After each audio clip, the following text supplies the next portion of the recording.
my view, distribution probably it is the most important factor in a company. Given for granted, of course, that you have a good product and the company is performing well.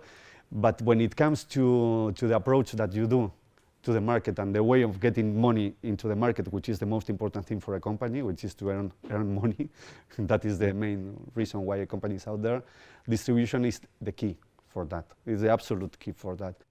When does this distribution thing comes? Well, once you have, according to this lean startup philosophy, once you at least have gone through the cycle of testing your idea, testing your product, and testing your business model in a bounded area. Bounded area means either in your local market or either in a very selected set of customers. You know, you try the idea, you make this to see if it fits the market of your idea, then you say, okay, then I make the product, or I do develop my minimum viable product into something more developed. I test that to see if there is a market fit, and then I test the business model, if I do win money with this or not. No? Because it could be that you have a fantastic product and it is a disaster as a business. Once you do that is when you say, okay, now after doing this limited market launch, which is what I said, to do it in a bounded area, which is important, because if you commit failures, at least you do them in a with limited risk. And once you have seen that your business is working, then is when we are in the distribution arena, which is scale up the business. Do you need a distribution channel? It's one of the questions, because there are people there that they believe that they do not need an external distribution channel, and it might be true.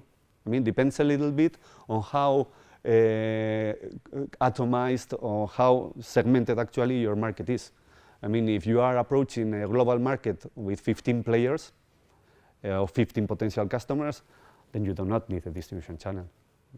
You might have agents helping you or whatever, but you do not need a distribution channel as such. Do not spend the money on that. If you have 15 potential customers per country, then probably you need them, because it will take you a long time and a big money to do that. When speaking about this distribution channel, the very first thing is how to look for the partner. I mean, I'm speaking in this case about external distribution channels, not internal. It's how to look for the ideal partner to work with in other countries or in other sectors, could be as well. And the very first thing to do is try to find out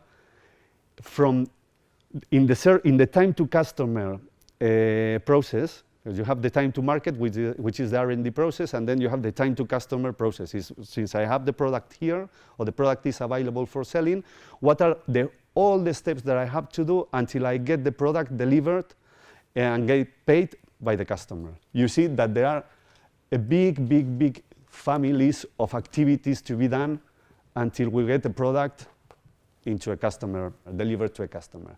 Since create awareness, so the markets and the customers, they have to be aware that your product exists. And if they do not know that, someone has to tell them that the product exists. You have to nurture the leads, trying to sell. If the customer is interested, then to provide them with all the pre-sales support, which can take a long time.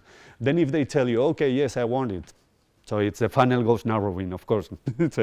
Yes, I want it. Then you have to negotiate the whole contract and to get the contract closed as well. I mean, this appears just like 4 boxes, and it's probably is the mother of all wars, isn't it? That is the most important thing. Then, if you have to customize the product, then you have to customize it as well as a company. Then you have to provide a training to a customer. Then you have to install and to commission whatever the installation that you have made.